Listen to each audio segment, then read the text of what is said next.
Hey everyone, my name is Wedge. You've been asking for a standard vampire budget deck tech since Shadows over Innistrad came out. Well, after weeks of testing different variants, I think I have one of the better builds out there, considering it costs less than $20. Yeah, I got this deck to cost less than 20 bucks. It was really difficult, but I made it work. As we go through the video, I'll show you the price of each card right now on tcgplayer.com. If you want to buy any of the cards or the entire deck, you can click the first link in the description. It'll bring you to the deck list, then just click one button and boom, you can have the entire deck right there. So easy. Without further ado, let's get into it. Red-black vampires might as well be called red-black madness vampires. That's basically what we're doing here. The deck is outrageously aggressive and totally abuses the madness mechanic to no end. The lands are simple. We're running 21 of them, 12 mountains and 9 swamps. Remember, this is super budget. I did consider running Cinder Barons, but we really need our lands to enter untapped. Can't afford to be this slow. That's why this version is only running basics. Alright, time for the good stuff. We'll begin at the bottom of our curve with 4 Falcon Wrath Gorger. This 1 mana 2/1 with no downside is already where we want to be. Better than that, it turns all of our vampires into madness machines. As you'll see in a minute, we're running over 20 vampires, so the Gorger's ability is going to be relevant the entire game. It's auto-include. Speaking of auto-include, for Insolent Neonate. I don't care what anyone tells you about this card, it's the real deal. 1 mana for a 1/1 with Menace is boring, but it's a vampire, so that's a plus. It also enables Madness all on its own, and it replaces itself after doing so. You can block with this, instant speed Madness, and sack it before damage is dealt. There's no real downside to the Neonate. This is exactly what we want in our vampire deck that abuses Madness. Seriously, it's like the poster child of what we're trying to do here. The 2-drop slot is where the flesh of our deck is. We'll begin with the obvious inclusion for Era Falcon Wrath. 2 mana 2/1 vampire that's basically guaranteed to be a 3/2 flying vampire the next turn. Sure, that's fair. Card's gross. Not only does it enable madness without any real cost whatsoever, the technical cost is a creature upgrade.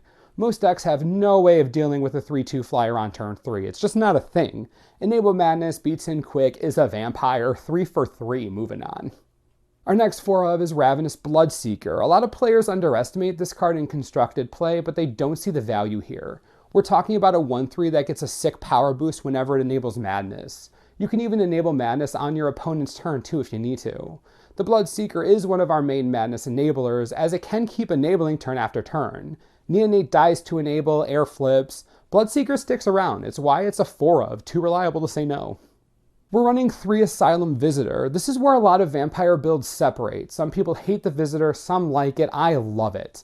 While games with this deck will go very quickly, so will your hand, so will your opponent's hand.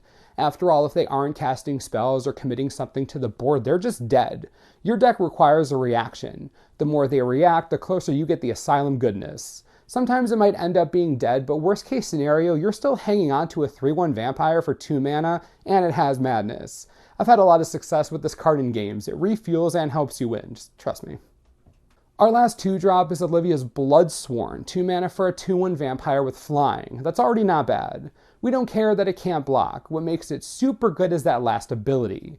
Being able to give haste to any of our creatures, that'll help our clock out a lot, especially after turns 4 or 5 when we might have an extra mana or 2 to use. You might think this is a filler vampire, but you're wrong. The Bloodsworn has a real place in this deck. The haste is so important, just remember that. The last creature in our deck, and the top of our curve is Incorrigible Use, the full playset. Our dream is to turn 1 Gorger, turn 2 air, turn 3 flip air, play Use, attack for 9. That's the kind of craziness we're looking to make happen. We need a lot of madness enablers because we need to use aggression as soon as possible. We need them to win the game.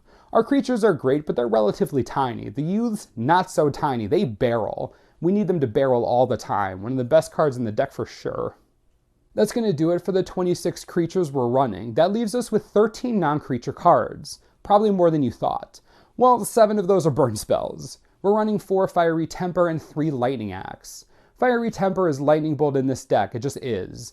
If you're casting it for the full 3, then you probably lost the game already. It is Lightning Bolt, no reason not to play it since the card was included for this very deck. Lightning Axe, similar story, card is stupid. 1 mana for 5 damage, and you enable Madness. Unreal, totally unreal. This is going to plow through most any creature your opponent plays to stop your onslaught.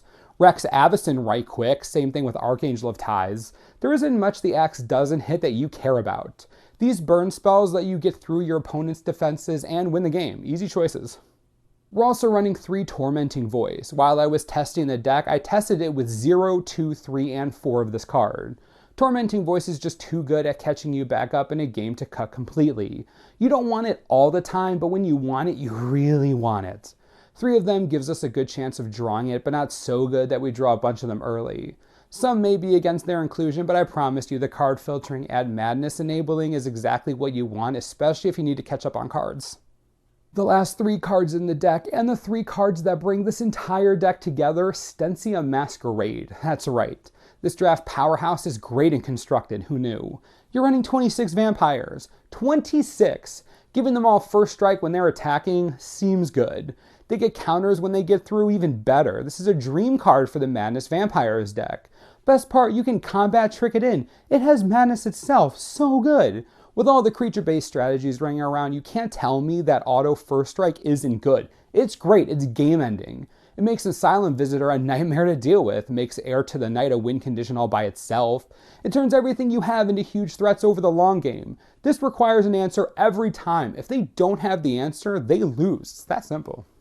Red-Black Madness Vampires is incredibly aggressive to the point that I can't properly articulate the magnitude of it. You play your 1-drops into your 2-drops, enable Madness whenever you can, swing all the time, then win. Now, it isn't always going to be that easy.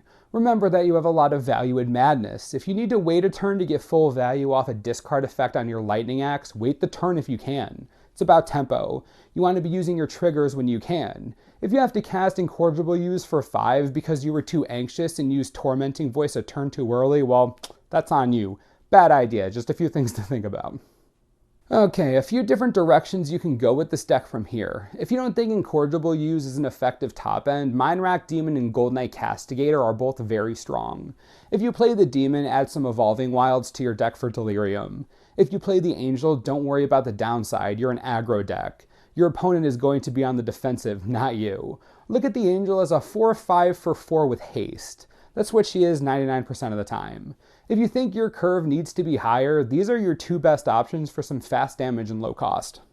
If you want to up the budget of the deck, there are so many ways to do that. If you do, your deck becomes that much more consistent, that much more deadly. The deck without a budget is actually kind of gross. The first thing you want to do, get Drana and Olivia in there. They're both very strong and deserve spots. Top of your curve, remove the Castigator and Demon or whatever you have up there and put in Kalidas.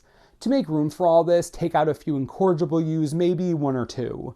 Take out all Asylum Visitors and all Tormenting Voice. Drana and Olivia are just so dumb in this deck. If you have them, run them and come back to me. It's crazy how much power there is there.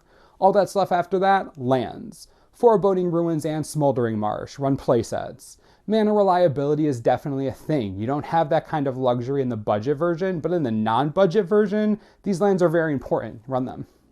I think that's going to do it for this budget standard deck tech. Let me know what you think about the deck in the comments, and if there are any changes you'd make, be sure to tell everyone about them. Again, if you want to see the deck list or order some cards, you can click the first link in the description. From that page, you can order any or all the pieces to this $20 budget deck. I know, $20, so good.